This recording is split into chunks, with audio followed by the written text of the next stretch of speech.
I'm here with Klaus.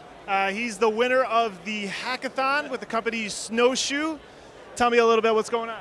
So SnowShoe is a smartphone authentication device. So basically it's a way for smartphone users to prove they're in a specific place at a specific time and interacting with the person or system in an authenticated or secure way. We won the hackathon by building a web service actuated door lock that basically opens or closes a lock on a door when somebody enters a URL into a web browser. But obviously you don't want to open that up to the world because that's opening up your house to the world. You want a way to prove that the person who's going to come let your dog out because you're stuck at work is actually your friend, and specifically you want to make sure that they're standing in front of your door before that door opens.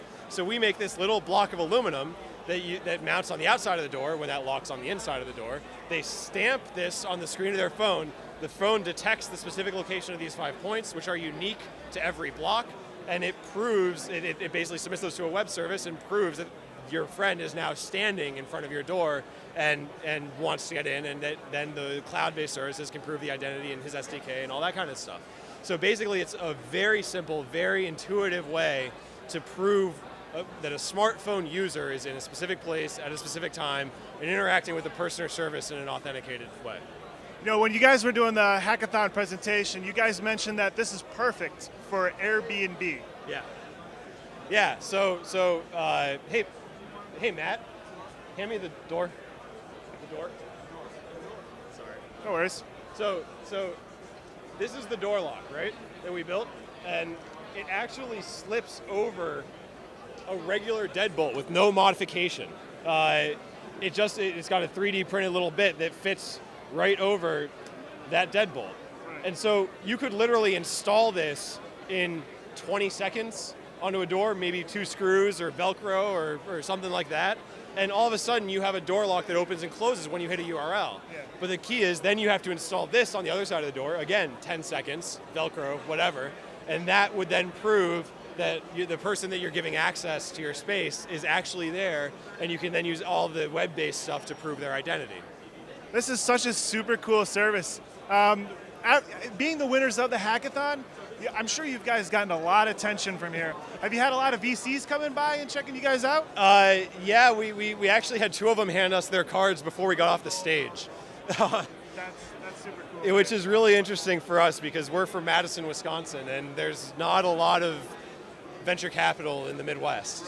Right. And we've been trying to raise money for a while. We raised a $500 round, $500,000 round about 6 weeks ago, and we had been trying to get meetings out here, and we really weren't having any luck. And all of a sudden, it's like a sea change.